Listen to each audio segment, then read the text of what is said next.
morning, everyone. Thank you for joining us for the Mexico and Peru protocol training. This is the last of our trainings for the year of 2024.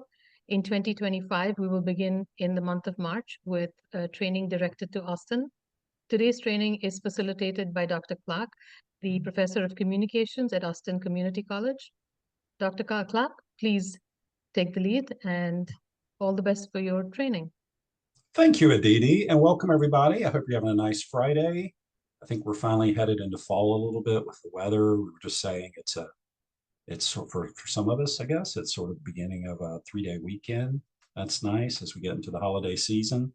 So before we do get into holidays, why don't we have a nice little look at a little bit of travel here to Latin America, specifically Mexico and Peru.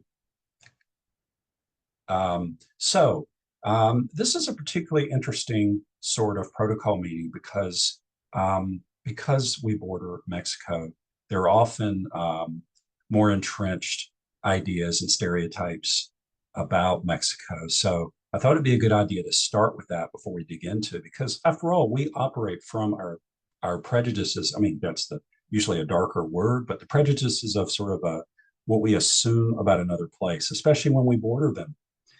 So let's take a look to start with some stereotypes Mexicans hate about their own country. Stereotypes Mexicans hate about their country. You have tacos and tequila for every meal. The average Mexican has a big mustache, a sombrero, and is called Juan. You listen to mariachi 24/7. Every Mexican works as a drug lord. And finally, 99% of the population lives in the desert with a Catholic church on every street. So there you go. We could go a little further with this. So recently I was in a shop that sold some old things. I guess it was sort of a thrift shop. And I found this thing. You see, it's for $5. It's host your own Mexican evening. I can't think of a better way to do stereotypes. But the way we can really see them, actually, we'll see in a minute, it was actually created in the UK. So it's the British version of what Mexico is. As you can see, all the stereotypes on the front picture here. And on the back of the box, you see everything boiled down into one: La Bamba, tequila, the good, bad, and ugly theme, etc. History of Mexico, some regional recipes. You see, that's a very British spelling of chilies with 2 L's there. And name tags so you can distinguish Juan from Juanita and Miguel from Maria. So it's quite condensed into one thing. There's cards in it, there's CD, and you can see here a little closer up the things that you can play with this. So it's a whole evening of feeling like you're in this stereotypical Mexico. You see here on there it is. It's in Oxfordshire and in Britain and distributed through Florida. So I found this very interesting, and it made its way somehow to the US. And I think we're not quite that stereotypical usually in Texas or in Austin, but we do kind of rely on that without thinking about it. When we have a training session, for example, for Asia, and we go to Japan, we expect things to be somewhat different, quite different in some cases. But the problem is because we border and we're so close, and we do have a lot of Latin Americans in Texas, Mexican Americans in Texas, this can be a little bit of a problem. So we need to dig past that. Part of the futurist who wrote Future Shock and all said, we need the biggest challenge is not only to learn, but to unlearn. So that's what we're going to look at today. Our 2 cities are Saltillo, Mexico, and Lima, Peru. And we're going to look through just some fun facts for each, and then go through our rhymes here. Good ways of greetings, meetings, dining, and refining. Now, of course, there's a lot of content in there, but the point of these protocols is that is to get into the door. And then what you discuss there is the thing that works. I usually start these with a mention of a discussion once between Benjamin Franklin and John Adams, as Benjamin Franklin was about to head to France yet again. And he was wearing a coonskin cap and a rough fur coat, made out in the woods. And John Adams says, "Why are you dressed that way?" And he says, "Well, the French expect us to be rustic, so I'm going to dress that way. That way I get in the room and then we can really get down to business." So our closest thing here is to make sure if we can get our greetings right, know how meetings are arranged. It's all the peripherals. So the content is whatever you want to do, whatever kind of business you want to do. And of course, these move into dining. We're finding particularly how women operate a business because we may make assumptions of certain equality in the U.S. that may be played out differently in other nations. Okay, so let's look at some fun facts about Mexico. Of course, lucha libre is free wrestling. It's a very particular style of Mexican wrestling going back about 100 years to the 1930s. Here are some famous ones. Their faces are covered, so they're sort of mysterious. This kind of predates our Marvel universe, but is a live version. The largest pyramid in the world actually is not in Egypt, but is the pyramid of Cholula, and it's mostly not seen that way because you can barely see at the top. It starts at the bottom. It's covered by hills and all because it's so old that we often don't. It's hard to see that it's that large. And in fact, same as in Mexico City, a church built by Spanish conquistadors was built on top of the pyramid. One interesting fact about Mexico, although it is the largest Spanish-speaking country in the world, Mexico City is the largest city in North America and the largest Spanish-speaking city. There are also 68 indigenous languages. So with Spanish, that's 69. And some of them are quite large. Nahuatl is 1.5 million. That's quite a lot. That's as large as, that's about the size of Austin. No other country in North or South America has this much remaining diversity. But also officially, like Spanish, the indigenous languages are recognized as national languages. And one more thing here, since we're going to be dealing with the city of Saltillo, it is kind of interesting from a Texas perspective that it was the capital of a province of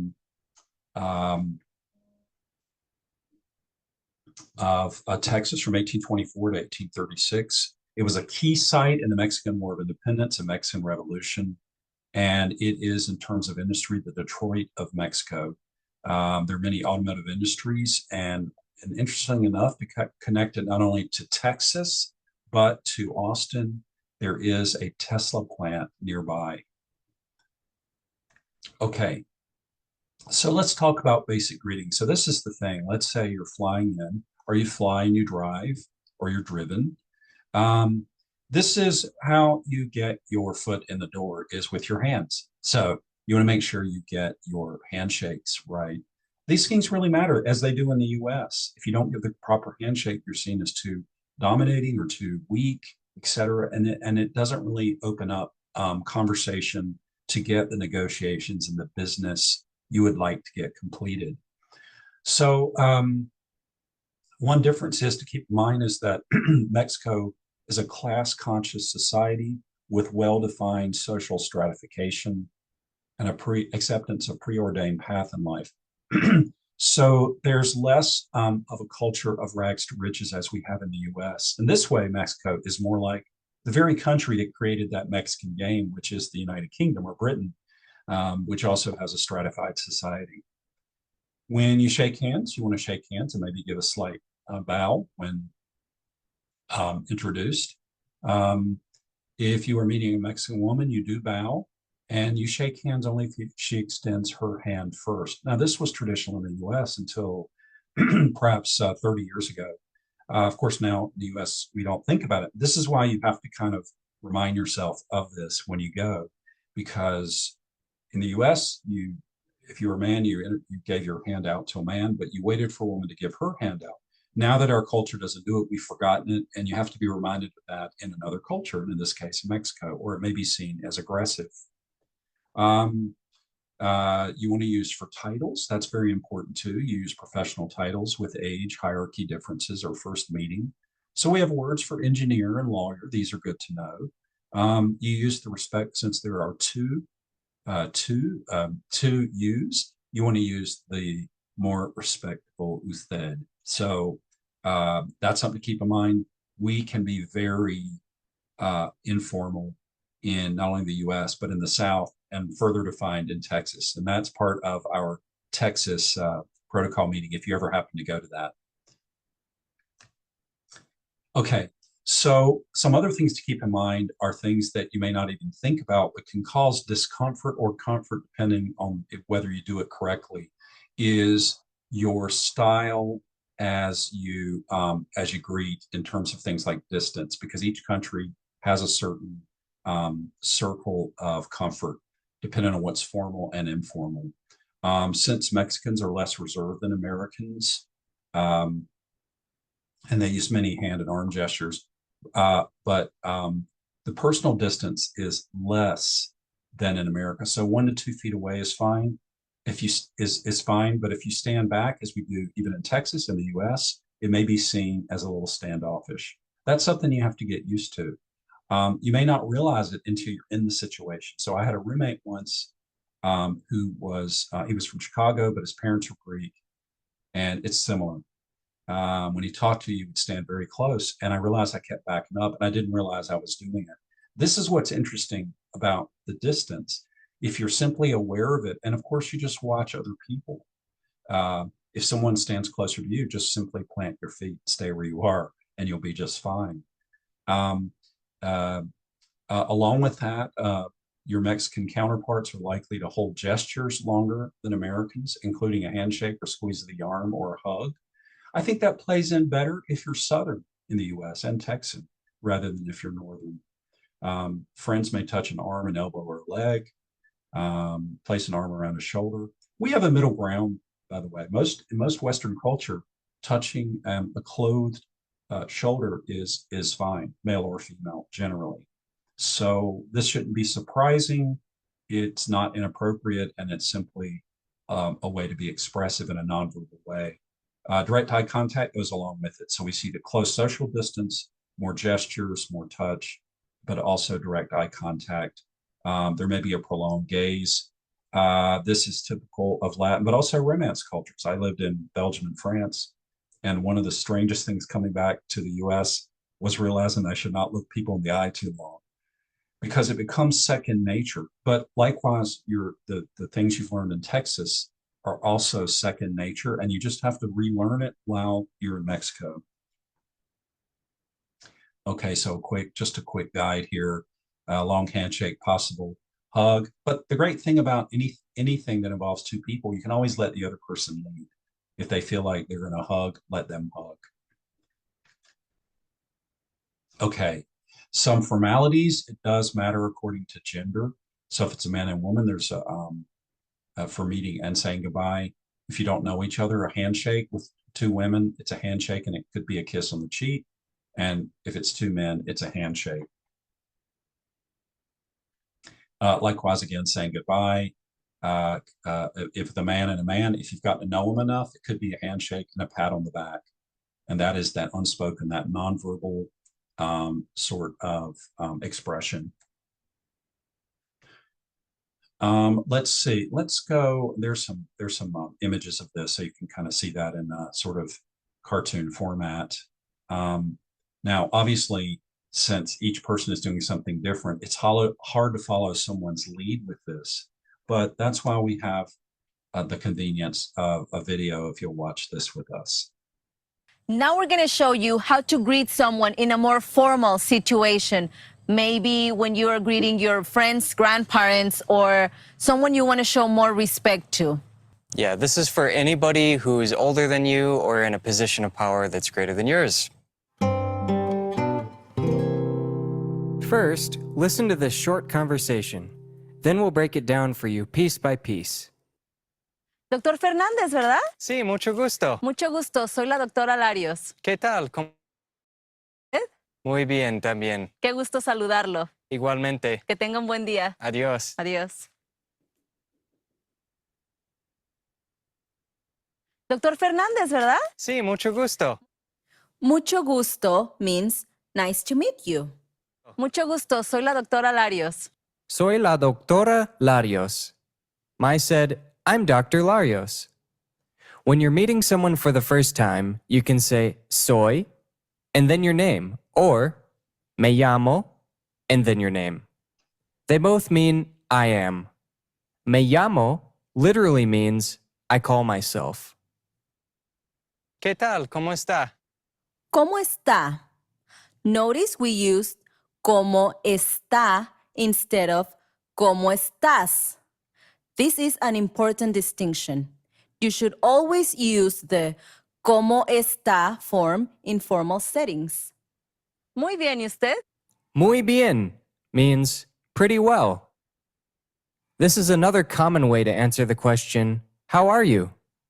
Muy bien, también. Qué gusto saludarlo. Qué gusto saludarlo means it's really nice to see you. If you're talking to a woman, you should say, qué gusto saludarla. If you want to use this phrase with a friend or in a more casual situation, you would use the informal way, qué gusto saludarte, for both men and women. Igualmente. Igualmente, in this context, means likewise. You'll hear this often in small talk. You could also use usted también instead, which also means likewise. Que tenga un buen día. Que tenga un buen día means have a good day. If you're talking to a friend or someone in a more casual situation, you would say, que tengas un buen día. Adiós. Adiós. All right, there we go. So there's nothing like looking at it and listening to it to see how that goes. Now, of course, these two actors here, we don't really know what they are going to talk about, but they simply were passing each other in a hallway, outside, and learning these simple niceties and getting them right. Also getting the levels of formality right are the things that open the door to get you to talk to other people about whatever you need to in your business. Okay, so let's look at something a little bit informal here that also involves gender. Hola. Hola, ¿qué tal?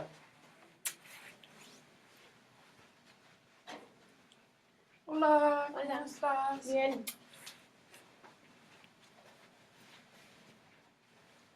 Buenos días. Buenos días. So there you get to see two women, two men, and a man and a woman. And of course, the rules do vary. So you do want to get that right. I think in the US, even with saying someone left their hat on the table is perfectly good English, using they for third person non-gendered, or we don't know whose hat it is. It's become so standard that we forget these differences can exist in other cultures. So not only do you have formality levels, but you have gender differences.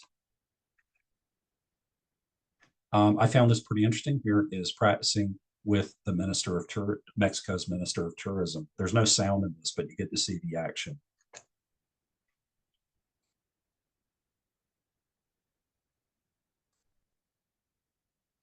Now, as a Southerner, I find this fascinating because if there's ever a family meetup, family reunion, the first 20 minutes is all this. Everybody's what we call hugging your neck. It's sometimes not a full hug, but it's at the top of the body, and we call, you got to hug your neck. Oh, there's your aunt. Oh, yeah, okay. And maybe some cousins you don't even know, but you got to hug each other's neck. So I think this works well for Texans. I did find when I've lived in the North, and I've lived in Rhode Island and Illinois, and I guess not quite North, you'd say Pacific Northwest in Oregon, that doesn't really go over quite as well. But in Texas, it works just fine. Okay, so let's talk a little bit about language. So part of what we've seen here with greetings, of course, involves language. Now, this is an issue, particularly for Texans and Austinites, because someone will say, oh, you live in, I was visiting Chicago just a couple months ago, and somebody says, oh, you live in Texas, so you must know Spanish. And of course, this is an assumption. Now, this is not usually an assumption anywhere else. No one would say you must speak Japanese if you go to Japan, or you speak French if you go to France.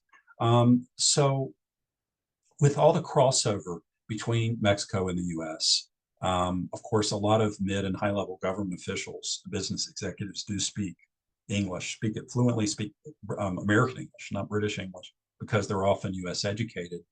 But of course, the same applies to every country that I know of. It's considered gracious for you to know at least some basic phrases, like you're saying your name and please and thank you and I'm sorry and so on. That is something you can learn pretty well. Now, if you have to have extensive particularly legal conversations, this is where you hire an interpreter, and that can come in handy. I've worked as an interpreter myself for French and English, and as a translator, and it's up to them to get the words just right. But everyone appreciates, in particular in our very close cultures here, appreciates the attempt to know a few expressions. And I can say I've done that quite a bit when I've traveled. I learned 10 or 20 or 30 words, maybe 20 phrases. Now, it doesn't mean you can say something. It doesn't mean you necessarily understand their response, but it means you get your foot in the door because you've taken the trouble. Now, of course, to do this, we think about it, well, we have Spanish in school, we have Spanish in college. In particular, it's usually taught by someone who speaks Latin American Spanish, which is usually led by Mexico, since it's the largest Spanish-speaking country and leads the way. So, of course, you can use the old print versions if you like. There's still Berlitz out there, Lonely Planet. You'll find that they're actually listed as Mexican Spanish, so you get the right phrases. Now, I thought about that when I lived in Belgium because they learn English there, and I knew some of their students because we were in the English club.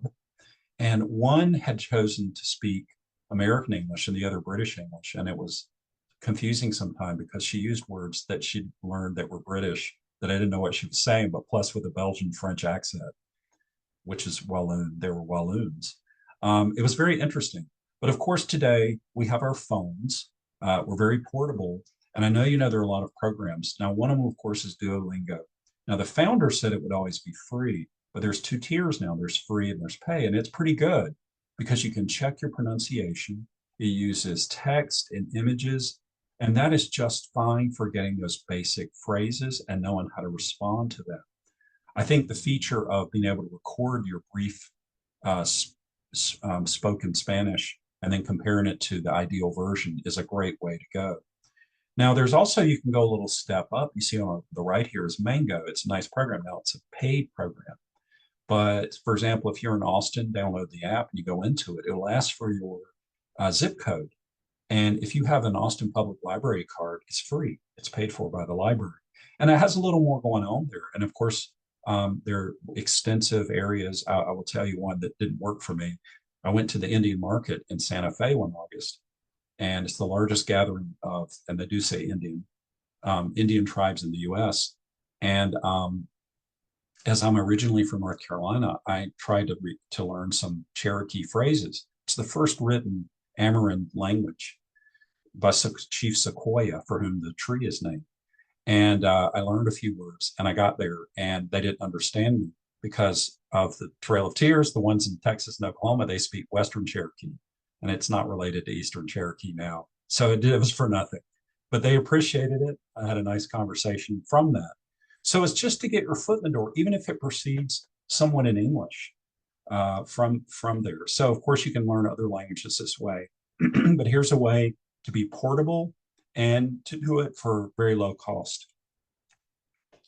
Now, also there are very simple videos you can watch, nice and slow, that give you a chance to pause so you can try it out. And I really like these sort of videos because people think they have to learn verb lists, these old-fashioned ways. And sometimes you just need the phrasing, and especially if you give it the right inflection so it sounds like not only good Spanish, but good Mexican Spanish. Hello. Hola,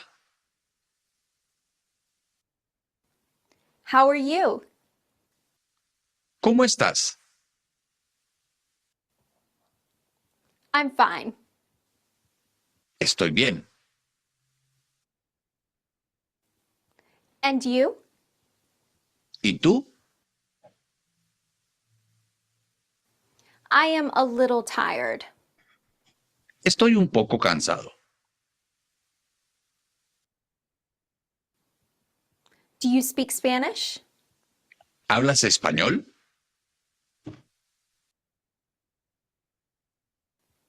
Yes, I speak Spanish. Sí, hablo español. Do you speak English? ¿Hablas inglés?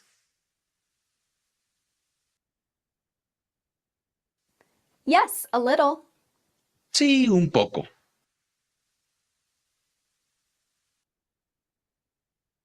What's your name? ¿Cómo te llamas? My name is Alex. Mi nombre es Alex.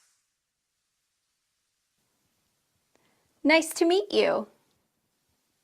Mucho gusto. What are you doing? ¿Qué estás haciendo?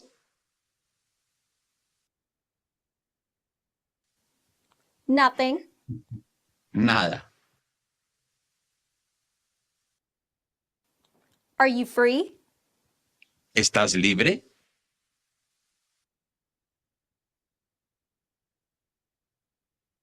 Okay, so I want you to notice they're extremely short phrases or sentences.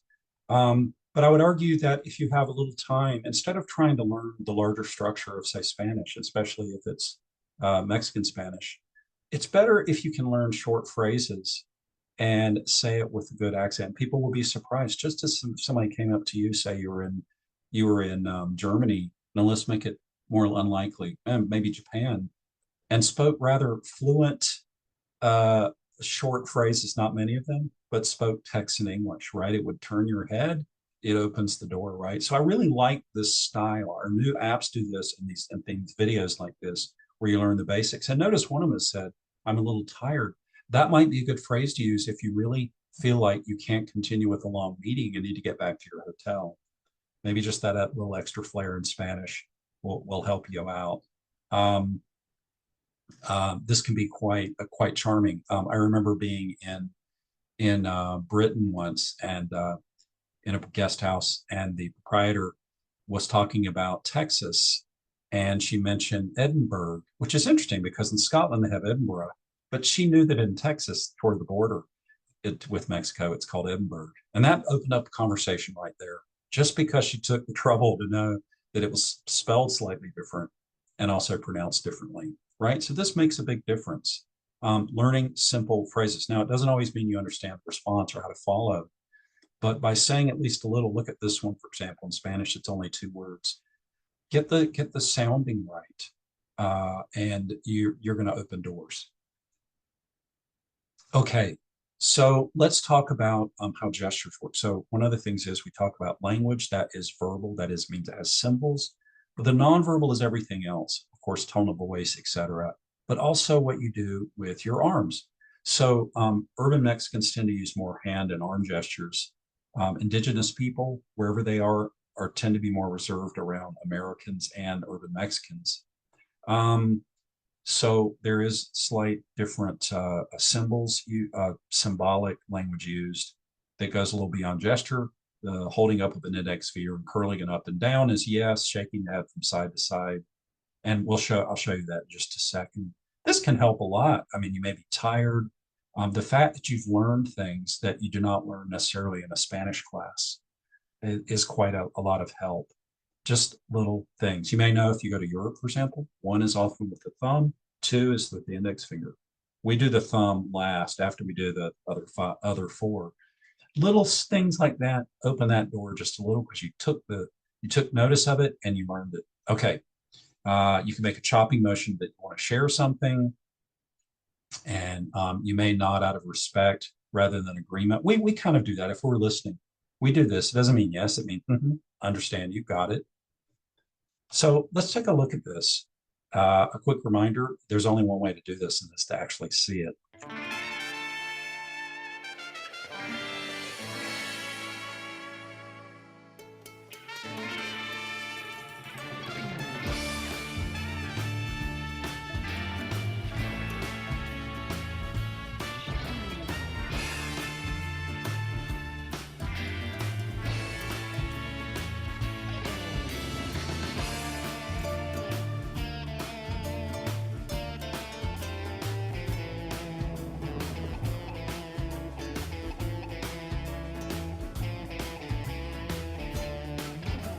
Pues es parte de la cultura mexicana, realmente no los aprendes, o sea, tú naces con ellos, tus papás te los dicen en todo momento, tus amigos en cualquier momento te hacen esa seña y tú, por ende, entiendes a qué se refiere.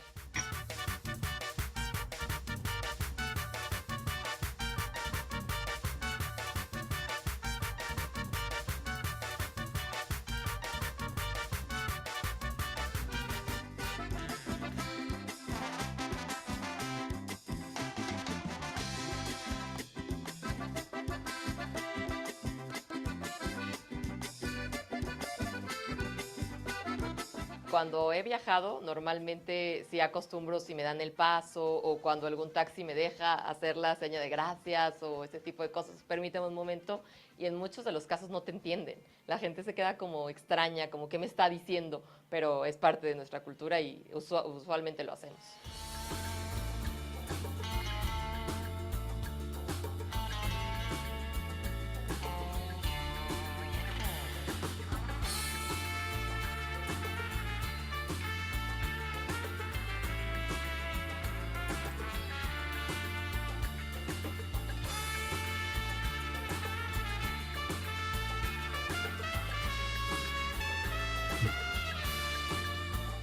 ¿Estarías de acuerdo en decir que los mexicanos son como los italianos de Norteamérica?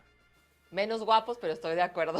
Sí, creo que somos muy de gestos, muy de señas, muy de esta parte de estar en contacto con la persona, como creo que también lo hacen los italianos, pero todavía con un poquito más de folclore, por así decirlo, ¿no? Con este estilo de que hasta una grosería te la digo con una seña y es muy nuestro.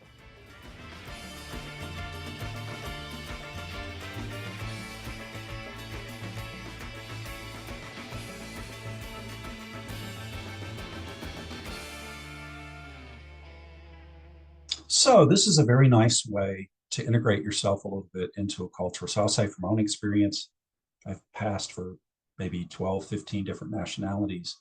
And it doesn't necessarily mean I look like most of the people in that country, but you watch what they do. You watch how fast they walk. If there's a fire in France, people still walk slow. If you walk slow, they go, I don't think you're French, but you probably lived here a while, or maybe you were raised here. That's what she's talking about. It's so into the culture, you don't think about it. And she didn't notice until she went somewhere where they don't use those.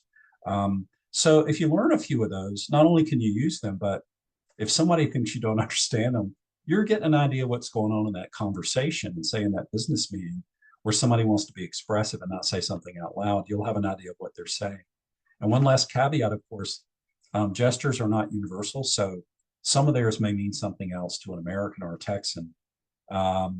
And that also means some of your gestures might mean something different. They may even be insulting. So you do have to be careful and look up what you do. Now it's tough because when we talk, I am right now, we naturally gesture.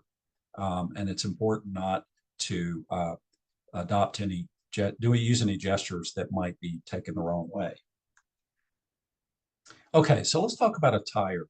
Now this is one shifting area around the world, especially since the pandemic. In business settings, Mexicans still dress conservatively, for example, in navy or gray. When men should always wear a shirt and tie, except at casual affairs. Yeah, the picture here shows ties. Women should wear suits or dresses plus makeup. This is very similar to an American style. Now, this is something I would ask somebody about. I'd watch. I would bring something because here's the deal. If they opt not to wear a tie, you can take your tie off. But if you don't have a tie, you can't put it on. So you err on the side of formality. This is something I learned. I had 6 years of cotillion, and you had to get things right. I do think one thing that has shifted is I think men generally are wearing ties less, and instead they use like a silk pocket square. So it adds a little dash of color. Also, the Italians lead the way, Northern Italians, especially in Milan. Men are buying less often buying full matching suits, and they're buying suit separates that are different. So the pants may be black, and the jacket, it's a suit jacket or a blazer, maybe say black and blue striped, that sort of thing. There is a trend toward this. It's casual, but in a very neat way. It's still a crisp suit. It's still nicely buffed shoes. But even as men may know, you can have a Cole Haan nice dress shoe on top, but actually Nike makes the sole, so it's nice and comfortable. So you do have to watch trends. Trends usually are based on what men wear. Women's are based off of that, or based on that. But watch what's going on. Watch current videos. Look at news stories online. And you can always ask someone. Have it ready to go. Mix and match. You don't want to carry too many suitcases. And you can be ready to go. Just watch what the trend is. So when in doubt, be a little more formal. You see people in the hallway, the men aren't wearing ties, you take your tie off. But if you're not wearing one and you don't have one, you can't do that. So that's just a general a general rule of thumb. Of course, this varies according to the season of the year, as it does everywhere else. And it varies whether it is in a formal environment, and we'll get to in a minute, to something like dining in a restaurant or someone's house. Obviously, that varies as well. So let's talk about gifts. This is something we have to be very careful about, because not bringing a gift in certain environments can be an insult, but also getting a gift that is too expensive can seem insulting. It can seem like a bribe. It looks like the basic rule of thumb in Mexico is not unlike it is in the US. It's not expected, but it's appreciated. You might find out what the host likes in advance. Something non-personal. Here's a really good one. Look at this. It's Yeti, which is in Austin. And of course, Austin FC soccer is in Austin, and Mexicans are often, if they're some big soccer fans, which they will be, they'll be familiar with Austin FC. You can also surprise them with a little information. Austin is now the 10th biggest city in the country, and we are the largest city without a professional basketball, football, or baseball team, which means Austin FC is our only professional team, and it's a big deal. And of course, Mexicans will actually come to, if they come to Austin, they'll come up here to see Austin FC play. So this is quite a nice gift. You notice, it doesn't matter who it's given to. There's nothing personal about it. It is still a business gift. If you're meeting somebody in their home, it's the same as in the US. Something not very expensive that's for the occasion, like candy or flowers. Sometimes things like chocolates, that can be good. If they have kids and you know that they have, say, 3 kids, you can get small gifts for the children that may be related to Austin, to where you're from. Also, we always want to avoid, it seems like most cultures have colors or types of flowers to avoid, like yellow flowers symbolize death, red flowers, etc. You shouldn't bring silver, because the Mexicans consider their silver the best in the world.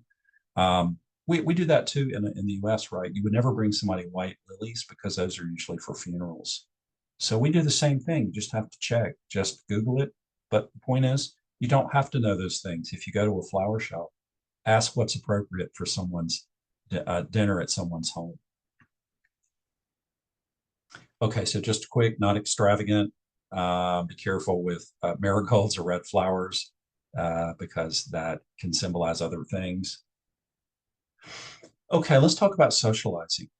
So one difference between Americans and Mexicans, and that includes Texans, is in America, we tend to want to, we do quick small talk and then move into business to get it done. We kind of want to fly in and out.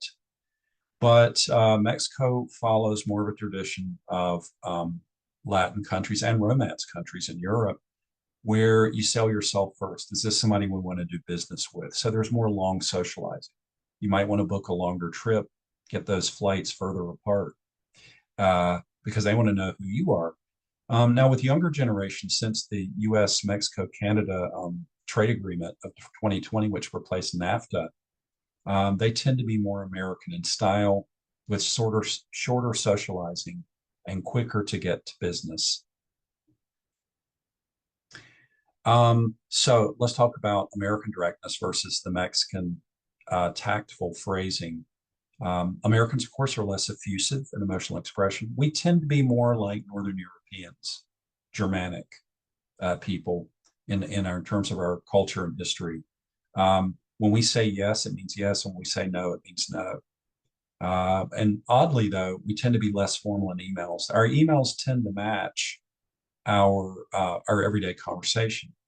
But in Mexico, at least the older generations use tactful phrasing. They're more effusive in emotional expression. But because of that, they also don't want to say no. That means yes doesn't always mean yes. Now, this is similar, oddly, to a completely different culture. In Japan, it's rude to say no, so they say yes or maybe. It's like telling a 5-year-old, if they keep asking if you're going to Disney World, you say maybe, and that means no. They don't know that.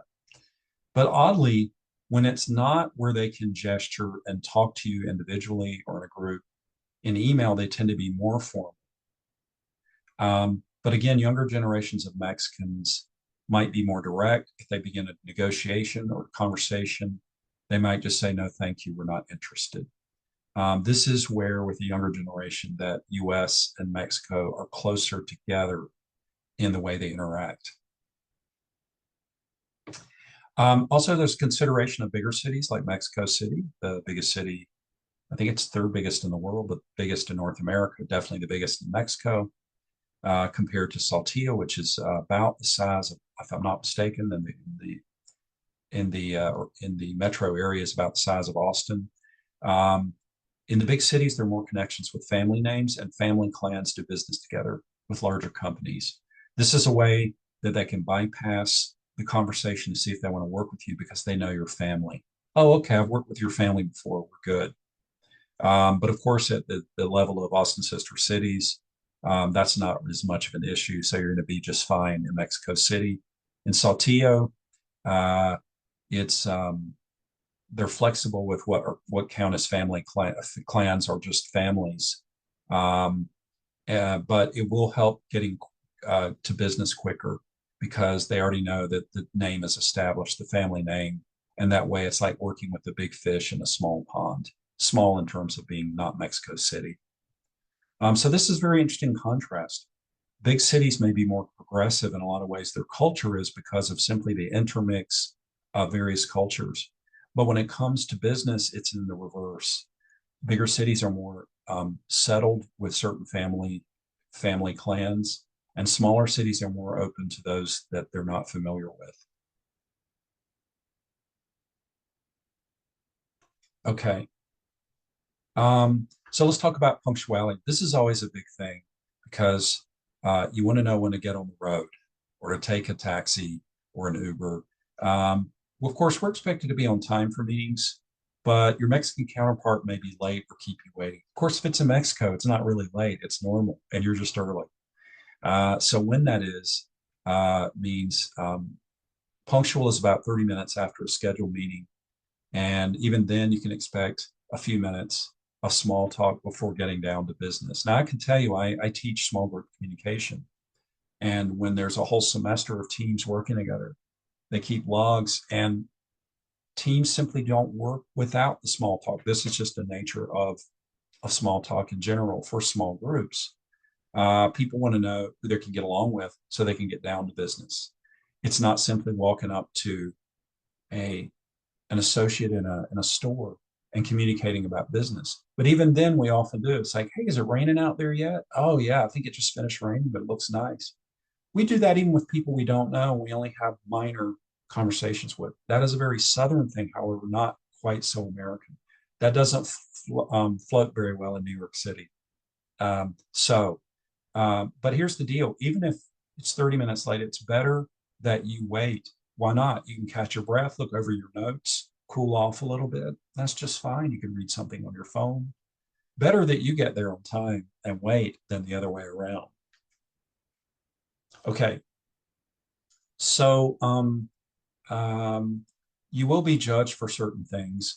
They'll see what kind of travel you're using. Are you using a limousine or a taxi? I don't think that's an issue generally for our Austin sister cities. They'll look at your quality of clothes. They'll look at what kind of watch you're wearing. But remember that a promise doesn't mean a request will be carried out. You're going to need written confirmation. Now, unfortunately, we misuse the word verbal agreement. Verbal means it has words. Usually people mean an oral agreement, that it's spoken. All agreements are verbal. They all have words. But even in the US, this is somewhat true. Unless somebody recorded it or witnessed it, you're going to need it in writing. It's not an insult, though, in Mexico to say that. It's that you're confirming that the yes is a yes. Quick decisions are viewed as hasty. Remember, they're sitting down, they're getting to know you. They want to know what you're about, therefore what your company's about. Deadlines are general target dates. They're target dates, not absolute deadlines. So business cards. Now, this is a varied area because we're using phones more and QR codes. But from what I can tell in reading stuff, and it fits a general cultural pattern, most cultures still like the idea of having a physical card in hand, even if it's in addition to a QR code that's shared. So if you get one, make sure it's nicely printed, English on one side, English and Spanish on one side, and even the title like manager, well, in Spanish, I'm sorry, the manager in Spanish, it might just mean an experienced clerk. You can't always tell, even with translation, what the title is. After all, titles are free. You know, everyone at Disney World is a team member. That's their title, even if they simply sweep the streets there. So you want to present at the beginning or end of the meeting. It's not unlike in the US, but this is a way in case somebody didn't scan your QR code right or got your address right. They have something physical with them. And people like to feel the physical nature of a card. So get a good, high quality card made if you can, especially if the address and phone number aren't going to be changed anytime soon. You notice this one, it's very nice, the wooden table behind it, but it has wood. Logos are memorable. Infographics are a huge part of advertising now because whether they're print or web, we remember symbols. So if you can, make sure you have that because anyone can get a white card with black print. But if you can get color and you get images, even individuals get a logo set up. I would argue though, whatever you pick, stick with it because people get confused if there's more than one logo for the same company or for the same person. Okay, so let's talk about now that you've greeted, you've had a meeting, and you're going to be invited somewhere for a meal. This is true in every culture we cover here. As far as I know, it's true in every culture. Business entertainment is important for developing personal relationships, which is vital before you get down to business. Business lunches tend to start between 1 and 3 p.m. and they run for at least 2 hours. Restaurants don't even open for lunch until 1:30. I feel like I was born that way. I prefer a longer lunch and I start late, but you have to get into that vibe. That's their time scale. Time is relative there. Einstein didn't mean that kind of relativity, but that's how it works. There also may be a lot of smoking and drinking. We were used to some drinking. Smoking is still a thing. It's not illegal in public places. For social engagements, you may arrive up to 1.5 hours late. That's hard for us. We know we don't arrive right on time. If the dinner party's at 7, you can show up at 7:20. You're just fine because the host or hostess may be busy getting things ready. If you're there on time, you'll be the only one there. You wear business attire again, if unless told otherwise. If you find people coming in and they're dressed down, you take off your jacket or your tie, etc. Women probably have fewer options in that regard, except for taking off the jacket, but it's good to check in advance. The host sits at the head of the table, most important female guest to the right.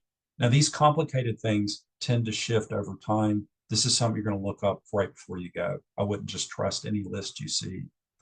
The host says, buen provecho, which is bon appetit, and then everybody eats. Well, that's true here too. It's be rude until the host sits down or whoever cooked the meal. If you're at somebody's house, you wait till they start. And you might reciprocate and take them out to a nice restaurant. It wouldn't be Mexican, it might be French or Italian. And you pay in advance you don't have to deal with anything like going Dutch or something. Just pay in it, have it set up that you're paying. Okay, some basic table manners. These things matter. You're hungry. By the way, never go to a dinner or a lunch hungry. Have a snack. If nothing else, take a kind bar, snack bar in your messenger bag or your purse, because you're not really there to eat. You're not there for nourishment. You're there to dine.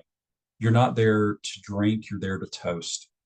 It's a social occasion. It's not to nourish your body. I mean, it is, but this way you're not pressured to forget how you use your utensils. You don't gobble down the food. That's generally going to not be seen very well because it is for dining, not for nourishment.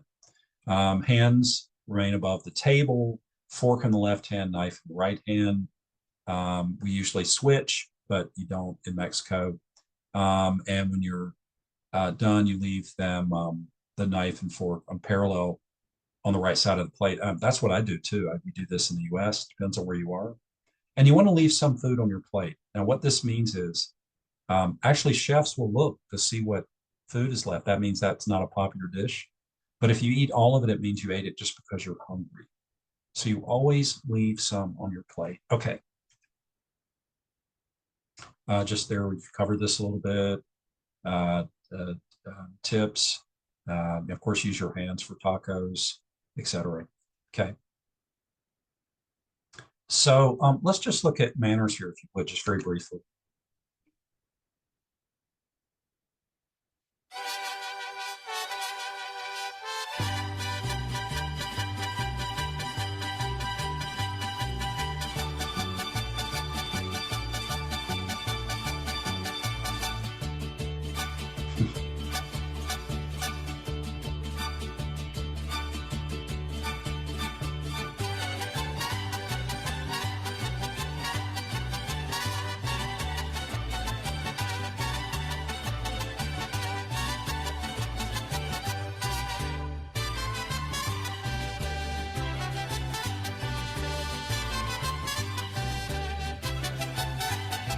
Okay, I think we got the idea. That's pretty good.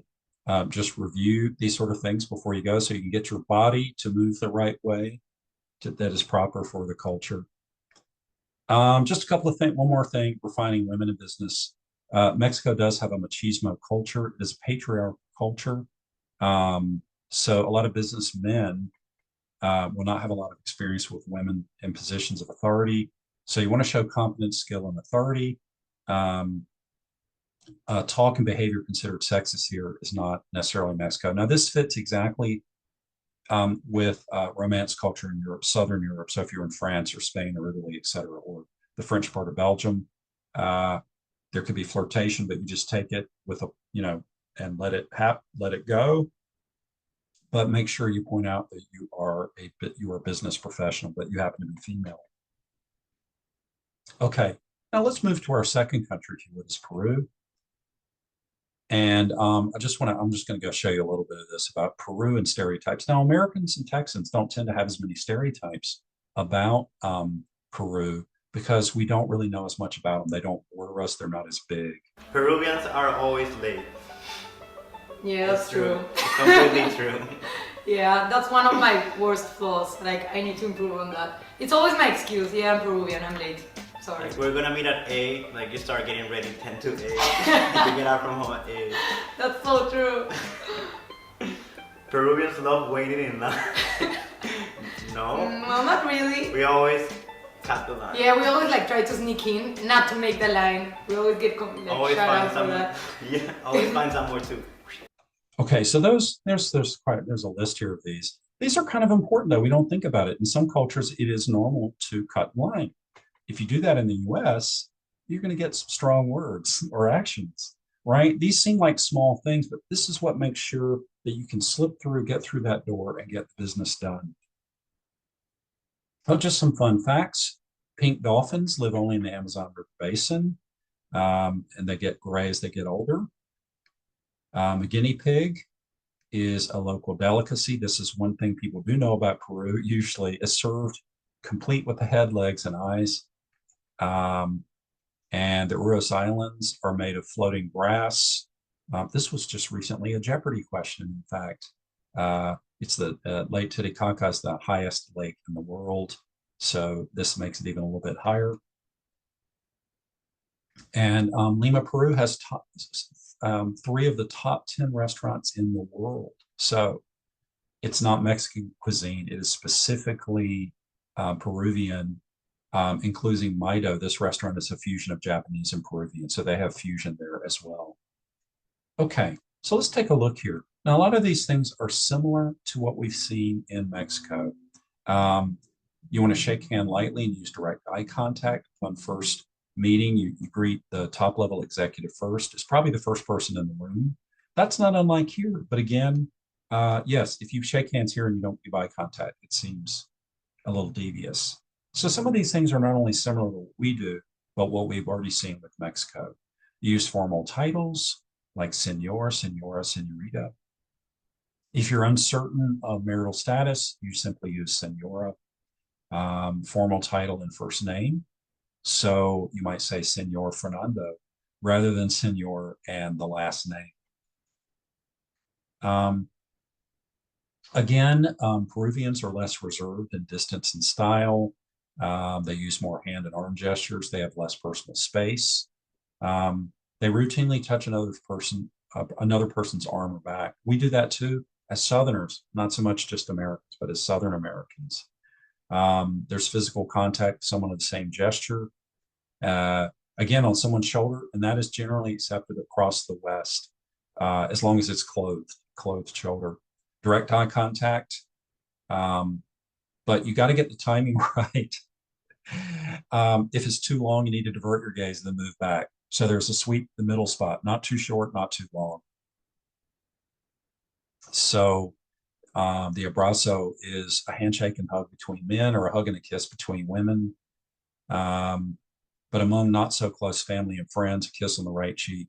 You got to get the right cheek, not just the right cheek, but it's the right one, or it could be a problem. You're going to bump noses.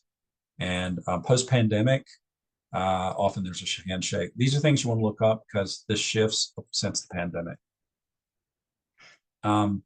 Peruvians use more hand and arm gestures, as we've seen. To wave over, that's a little bit different, and these may vary from what you see in Mexico. Don't use the finger and thumb for okay. Use thumbs up, and you'll use a hang ten gesture to say, let's have a drink. I think we do that too. So here's the example. You don't use the palm up. We do that. We say, come this way. Instead, you do it this way. Now, the weird thing is, for us, this means go away. It's the opposite.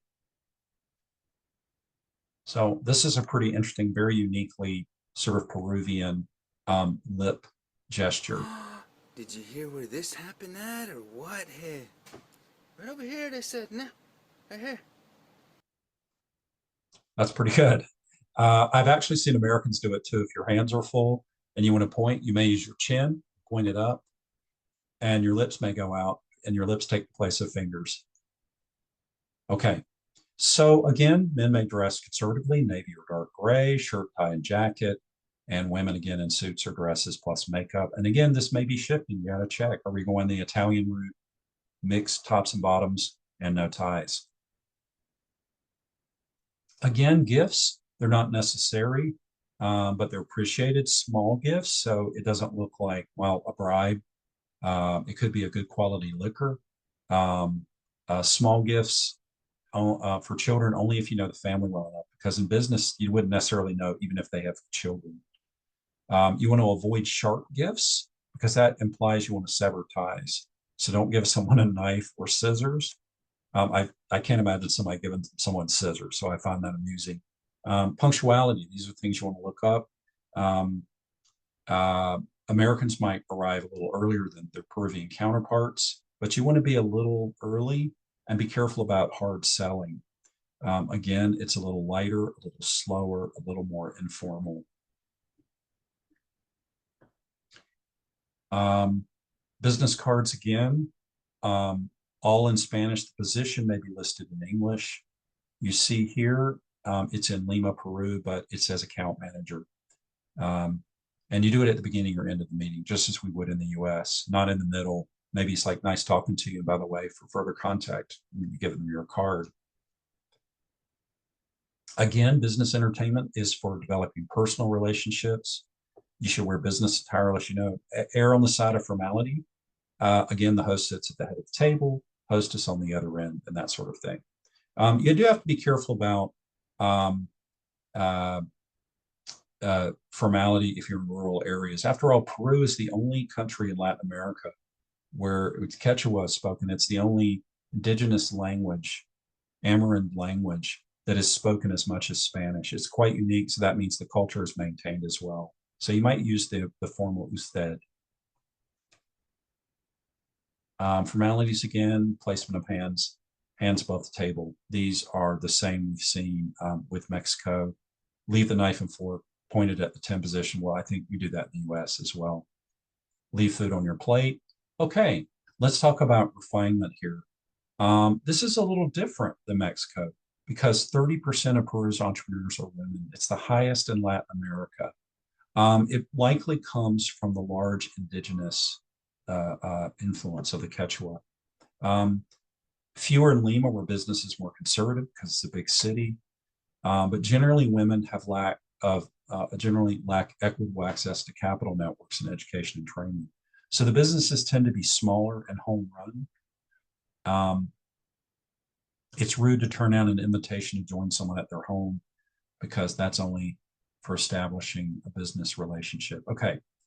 And I think that about wraps up what we're doing here, but I want to show you real quick. We just have a few minutes before we get to some questions, if you like.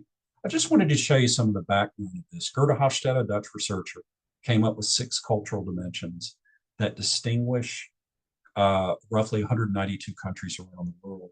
And this lets us know why we communicate differently, especially when they're big. So we see Mexico, Peru, and the US. Mexico is a very hierarchical society. That's why people accept their level in society without a lot of so-called rags to riches stories. The United States has an extremely high level, the highest in the world of individualism, but I want you to notice in Mexico and Peru, they're more collectivist. They see groups. That's why families, family names, family clans are very important. Let's see. Another one is indulgence. Mexico and the US, oddly, are more indulgent. That means they're willing to try new things. Peru is lower in that regard. And let's see, was I going to talk? Oh, yeah. Power distance. This is with respect for authority more, and you don't just call people by their first names at the beginning. And finally, individualism. The US tend to be very individualistic here. And again, Mexico and Peru are very collectivist. And that's it for today, ladies and gentlemen. Would anyone like to comment or add questions? This is our Friday lunchtime chance to travel a little bit here together in this meeting. Does anyone have any comments about their own experience in Mexico or Peru, or anything you go, I didn't know that, or like, oh, you know, I found that to be different? Anybody like to say anything? Aditi's slightly amused by that, I think. Yeah, I'm actually, because normally for Mexico and Peru, we do get a fair bit of questions. But I think I'll go with something. The first time I went to Mexico, I was really surprised, actually. Living just, away from a couple of hours away from the border in Austin, you have a lot of preconceived notions from other people's feedback. And going to Mexico and seeing how easy it is to spend time there, even if it's for a short period, was quite refreshing. And people are very receptive to other cultures. There are pockets of Mexico which are very international, where you would almost think you're in a European city, and you hear a lot of languages in your environment. And for someone who goes there the first time, I did not expect that. I didn't expect to be sitting at a table, and on one side someone speaking German, on the other side somebody speaking French, and then you hear someone speaking in Tagalog, and you think, oh my God, well, the impression is so different, and I should know better since I come from a part of the world where people think it's chicken tikka masala and Bollywood movies. And so I really and I think the protocol trainings were also very handy, because it gave me some information about Mexico and what to expect just before I traveled. So that was my insights into Mexico. It is, in summary, Aditi, what's your inside track? Don't assume things about. Don't assume things. Yeah. And you can go a long way with a smile. If you smile and ask people nicely, they will always welcome you. And if you try to show respect to the local culture and local customs, people realize you're making an effort. That's very good. Thanks, Aditi. Yeah. Right. So, yeah. So if you just learn a little bit of the way to do things, because, especially in a big city like Mexico City, there's so many tourists who don't even think twice about learning a word of Spanish, or, they bring their own culture and expect everyone to do that. And it's ingrained in us to be American everywhere we go. For example, we expect people to be American, and of course that doesn't really work. But especially because this is a unique thing with Mexico in particular, because there are so many Mexican Americans, also Mexicans themselves, Mexicans who are from Mexico in Texas, that we assume it's the same if we just cross the border. And clearly, the lines don't divide culture. I mean, the closer you get to the valley and to the border, the more some of these things are already in play because people are from Mexico and they bring culture with them. It doesn't stop at the border. You know, goods may stop at the border, but culture doesn't. You know, it does cross over. And of course, with the language and everything else. Yeah, and I'd like to point out too, yes, you got to be careful about learning Spanish things where there is slang that is particularly Mexican, as we learned in our earlier meeting. And it shows that you know about something if you get the right word. I used the example, I had someone when I lived in Belgium saying, "Oh, you're Southern, so you say fire plug," and I'm like, "No, we say fire hydrant." They go, no, according to the linguistic map, you should say fire plug. I said, I've never heard anybody use that phrase. It's fire hydrant. So it's like, well, it should be updated, look it up. Of course, we have a map like that here in the US. Do you say Coke, pop, or soda? Southerners often say Coke, Furby, soft drink, and nationally it's soda, and Midwest and Pacific Northwest, it's pop. And so just imagine if somebody came here is like, can I get a Coke? You'd be like, wow, you didn't say soda. Just that one time opens that door a little wider and you get in and then you can get stuff done.